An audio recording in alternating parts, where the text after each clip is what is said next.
Maintenant, la phase suivante, après avoir fait la correction collective, eh bien, voudrait pouvoir leur faire changer d'exercice. Alors bien sûr, on va leur dire d'enregistrer leur travail, et puis on va leur demander de fermer l'exercice en question, donc l'exercice de Madame Perrichou. La plupart du temps, on va avoir une réaction qui va être attendez, attendez, encore 2 minutes, j'ai pas fini. Tout le monde l'a fait. Si vous allez chercher dans vos souvenirs d'élèves, vous trouverez forcément un moment où vous allez attendez, attendez, 2 minutes, 2 minutes, 2 minutes. Bon, non, on va pas attendre. Alors qu'est-ce qu'on va faire? Eh bien, on va faire appel à la gendarmerie qui est intégrée dans NetOp School. La gendarmerie, ça s'appelle application et site web. Là, en sélectionnant tous les postes des élèves, je vais voir s'afficher ici le WordPad et sur les postes des élèves, je pourrai savoir Madame Perrichou est ouverte sur tel ou tel poste. Là, le WordPad, je peux choisir de le fermer à distance. Je peux choisir de le refuser, c'est-à-dire le fermer et faire en sorte qu'il n'y retourne pas. Ça peut être important puisque un exercice, il est terminé. C'est un exercice sur lequel je ne veux pas que les élèves puissent retravailler. Donc je peux refuser cette option pour eux. Je peux faire disparaître le WordPad de l'écran et le faire revenir à l'écran.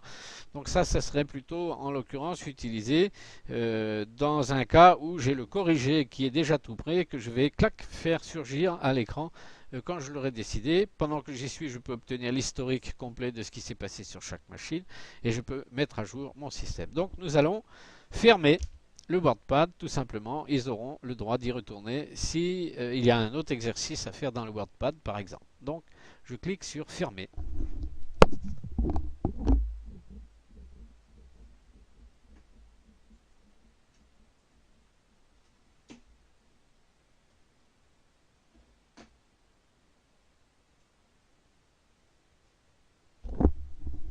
Voilà, le WordPad a disparu de la liste, donc eh bien c'est bon, je clique sur le feu rouge ici qui est là, de façon à renvoyer la gendarmerie à la caserne, j'en ai plus besoin, et je retourne à ma mosaïque maintenant où, moyennant une ou deux petites secondes, une fraction de seconde, je vais voir qu'il n'y a plus rien sur les postes des élèves.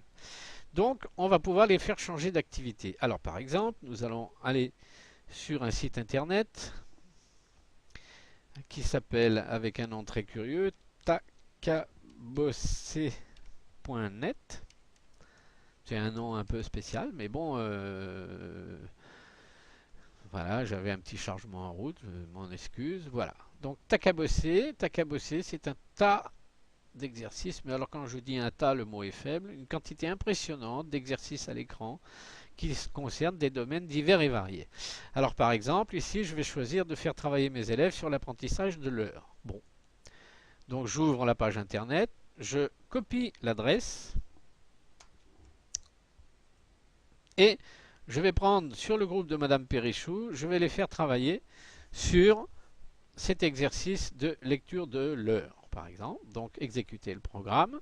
Ben là, non, c'est plus Madame Perrichou, donc je copie l'adresse du site internet, je vérifie que j'ai bien cliqué ici et je clique sur OK. Le site va s'ouvrir sur les machines concernées. Pendant ce temps-là, je retourne sur Takabossé, je vais retourner là et je vais choisir par exemple la page des châteaux forts sur laquelle je vais faire travailler le groupe 2. Donc je fais un clic droit sur le groupe 2 et je dis utiliser un programme pour ce groupe, exécuter le programme. Quel programme? Ben non, c'est plus celui-là, c'est celui-là. Je fais un coller de l'adresse, je clique ici et je clique sur OK et à ce moment-là, ça va s'ouvrir sur les postes concernés, le site concernant les châteaux forts tout simplement. Après, vous faites un clic droit sur Au marché. Comme ça, vous savez où sont les élèves. Et bon, là, il nous faut un petit clic ici vers le bas pour voir ce qui se passe sur les autres postes. Donc là, qu'est-ce qui va se passer? Quand je vois que l'affichage est en place, immédiatement, j'applique l'attention sur le groupe, donc je neutralise tous les postes et je recommence à mon scénario où j'étais tout à l'heure, c'est-à-dire que là, je vais recommencer à donner mes explications, je vais recommencer éventuellement ma démonstration à partir du poste maître, je vais recommencer ma démonstration collective, mon travail d'écriture collective en les faisant simuler la conduite de l'exercice par eux-mêmes.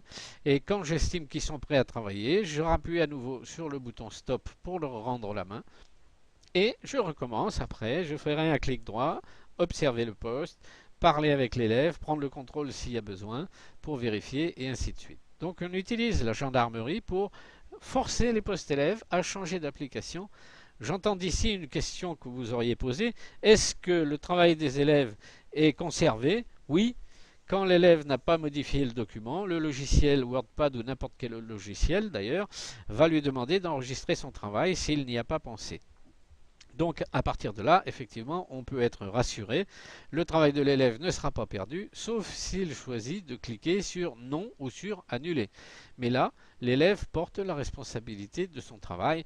Donc par conséquent, effectivement, si il a choisi de ne pas enregistrer son travail, c'est lui qui est responsable, ce n'est pas vous. Et c'est important parce que leur attitude, à partir de ce moment-là, change puisqu'ils ils disent oui, eh bien, bon, c'est mon document, ce n'est plus le document du maître, tout simplement. À partir de là, on pourrait renommer les groupes, bien sûr. Là, par contre, il faut passer par la configuration de cours pour aller dire ici l'heure et ici les châteaux forts. Mais bon, on a des yeux pour voir. On peut rétrécir un petit peu la mosaïque pour les ramener tous devant nous. Et à ce moment-là, moyennant le rafraîchissement, je vois bien ceux qui sont en train de lire l'heure et je vois bien ceux qui sont en train de travailler. Et tout se fait avec le clic droit. Donc le logiciel ne nous gêne pas. Il ne nous oblige pas à quitter la classe pour manipuler quelque chose. Si on sait faire un clic droit, on sait tout faire dans NetOp School et surtout, NetOp School de ce fait nous rend le champ libre pour mener à bien notre séance de travail avec les élèves, pour les conduire correctement au succès. Et ça, c'est hyper important. Et là aussi, pareil, si je sélectionne toute ma classe comme ceci, je leur dis maintenant le travail sur Internet est terminé, je retourne à la gendarmerie.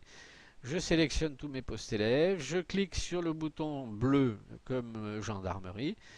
Ici, à ce moment-là, je vois Internet Explorer, je fais un clic droit, je dis refuser, de façon à ce qu'il ne puisse plus y retourner, et vous allez voir, ça va débloquer la situation.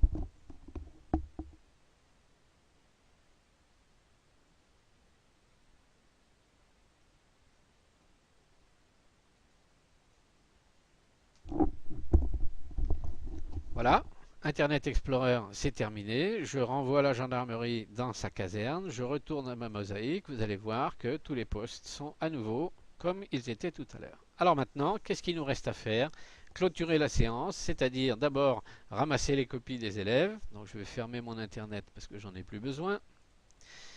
Ramasser les copies des élèves, bien sûr, et donc les obtenir triés par poste éventuellement. Donc ça, je vais déplacer un petit peu mon NetOp School sur la droite. Et pour faire ça, eh bien d'habitude on utiliserait une fonction qui n'apparaît pas ici, qui est cachée derrière un onglet. Mais dans NetOp School, il existe une boîte à malice qui s'appelle le plan de cours, dans lequel je vais pouvoir mettre des fonctions comme l'arrêt des postes, comme ramasser les copies par exemple. Donc là, ici, en cliquant sur le petit bouton édition, je peux choisir dans la liste la fonction qui m'intéresse, en l'occurrence collecter les fichiers. Je peux choisir à partir de quel ordinateur je veux. Ici, c'est tous les élèves. Je choisis le type de fichier. C'est tous les fichiers RTF qui sont sur le bureau de l'élève. Et ici, petit bouton malin, je vais supprimer de chez l'étudiant après récupération. Et ça, c'est pour faire le ménage, n'est-ce pas, pour que les postes élèves soient tout bien propres. Et ensuite, je spécifie où je veux mettre les documents chez moi. Donc cette fonction, au lieu d'aller la chercher dans les menus, les machins, ouvrir, collecter, faire des trucs compliqués, perdre du temps, non, non, tout simplement, eh bien, je vais dans mon plan de cours où j'ai pris le soin de constituer cette petite, en quelque sorte, cette macro-commande. Je fais un double clic et regardez à gauche de l'écran, trier par poste, NetOp School me rapatrie les travaux des élèves qui étaient sur leur bureau. Il a effacé sur le bureau des postes des élèves le document sur lequel ils étaient en train de travailler. Maintenant, c'est très bien. Je me suis également créé un raccourci qui va me permettre d'arrêter tous les postes des élèves. Et donc, ici, je double-clique dessus et tous les postes des élèves sont arrêtés. Donc, on ramasse les ordinateurs, on les remet dans le meuble de la classe mobile et la classe est terminée. Cette présentation est un petit peu sommaire, mais elle vous montre qu'avec un simple clic droit et un petit peu d'astuce, on arrive à gérer l'activité d'un groupe avec des ordinateurs sans être gêné par le programme ni par la manipulation du programme parce que tout le monde sait faire un clic droit. Donc tout le monde sait créer un groupe, tout le monde sait activer des fonctions à partir du clic droit. Ça n'est pas compliqué, ça veut dire que j'ai donc tout le champ libre pour mener mon action d'enseignement jusqu'au bout.